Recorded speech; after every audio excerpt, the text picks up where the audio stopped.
Vaovao manodidina kosa ny kolontsaina dia fankalazana telo sosona no karakarainy troupy Jeannette amin'izao fotoana izao. Entina namarina izany ny fikarakarana fampiratiana etsy amin'ny tranomboky pirenena, tanjona ny fampiroboroboana ny tontolon'ny tantara an-tsehatra na ny teatra araka ny nambarany mpikarakara. Tsingery taona telo sosona no ankalazan'ny troupy Jeannette dia ny 20 taona nandrianary raty anarivo, 100 taona nahaterahan'ny Charles Ravalson ary 90 taona nahateran'Andriamatoa Andriambala Joseph. Nentina namariana izany fankalazana izany ny fampiratiana izay totsaina etsy amin'ny efitrano Gisèle Rabesahala etsy amin'ny tranomboky pirenena etsy Anosy ary tsy farina raha tsy rapitso amin'ny 10:00 dia fomba ofisialy moa zany dia fampiratiana ity zany zay sokafan'ny ramatoa ministra ny kolotsaina sy ny asa tanana teto amin'ity talan'ny tranomboky pirenena ity talan'ny Gisèle Rabesahala dia mahafinaritra fa tanora mibetsaka mijery ary misy lina ireo tanora zay mijery an'ity fampisehoana ity. Nisy aravany ivelana Antananarivo niakatra teto, tany Miarinarivo niakatra teto, tany amin'ny faritra Lalamangisy niakatra teto mijery an'izany ary misy ireo tanora zay tsy nafantatra kory hoe teatra fa dia hoe majery izy lina izy toka amin'ny teny frantsay hoe curiosité mijerenina aty dia raika zany natao teatra dia nahita ny faharetan'ny troupy Jeannette izy zay araky ny hitantsika araky ny sary eto dia mazava be ilay hoe troupy Jeannette andehany voalohany mbola maitso fotsy ny sary, troupy Jeannette andehany faharoa dia efa misy somary mifangaro kely na maitso fotsy en couleur dia sy miloko dia troupy Jeannette andehany fahatelo zany dia efa reo miloko reo dia zay zany dia efa hita hoe ao anatin'izay koa ilay lohahevitra hoe tsy raraka ny elo tafita amin'ny fanoy satria mbola mitohitoehatrany zany troupy Jeannette manka tamin'ny 2020 eny amin'ny 20 taona ny taona ity hatramin'izao dia mbola eo ihany troupy Jeannette zay mifandimbindimby zany ireo tao anatin'ny troupy Jeannette zany.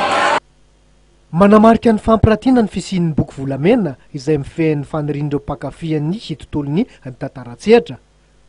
izay indrisy somary takona ankehitriny. Indrindra mantsy zany nisy vanim-potoana nisy fotoana atao anatin'ny zay nafoloan'ny fikambana amin'ny teatra malagasy ny telanay zay nisy fampianarana teatra zay nampiofanina teatra ho an'ny mpianatra ny zara roa izy mpianatra tany amin'ny 3e midina dia mpianatra ny secondany miakatra ary misy ny atao teatra permanent an'ireo olona zay te lina hianatra teatra elaela dia misy an'izay zany natao satria amin'ireny nianatra teatra elaela dia nisy naroa fianarana any amin'ny école d'art dramatique ny ivelany fa amin'ireo izy natao hoe vacances théâtrales dia rehefa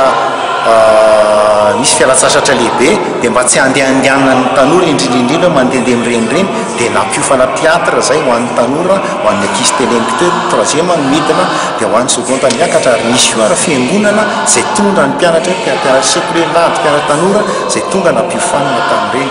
ary zay le etaetan'ny olona zay tonga teto hoe avereny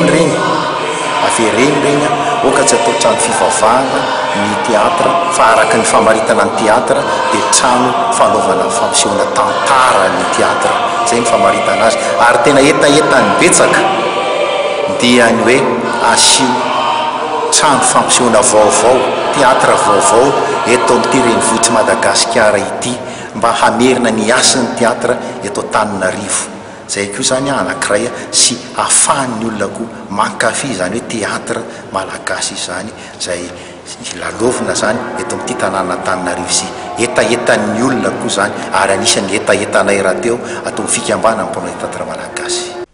Efa namoaka sangan'asa maro ny troupy Jeannette ary mbola mieritreritra ny amoaka boky sy DVD atoato ho fampiroboroboana ny sehatra ny tantara malagasy amin'ny 30 Meo avy zao etsy amin'ny sesesika Antanimena no ilalovany atsehatra ny tantara n'Ambalambato io no hetsika akaiky indrindra. Eny amin'ny 20 taona zao ny nisy ny troupy Jeannette izay ahitana mpiatsehatra 8. Iny fanedity indray tompo-kilasy tompovavy no entiko anaova ambelomanareo amin'ity takariva ity akasitrahana hatrany tsy nisaraka tamin'ny nandritra ny fotoana ny vaovao teto amin'ny fahitalavitra MATV mame fotoananao ary ny tenako amin'ny rapitso indray veloma tompokilahy makasitraka tompokovavy.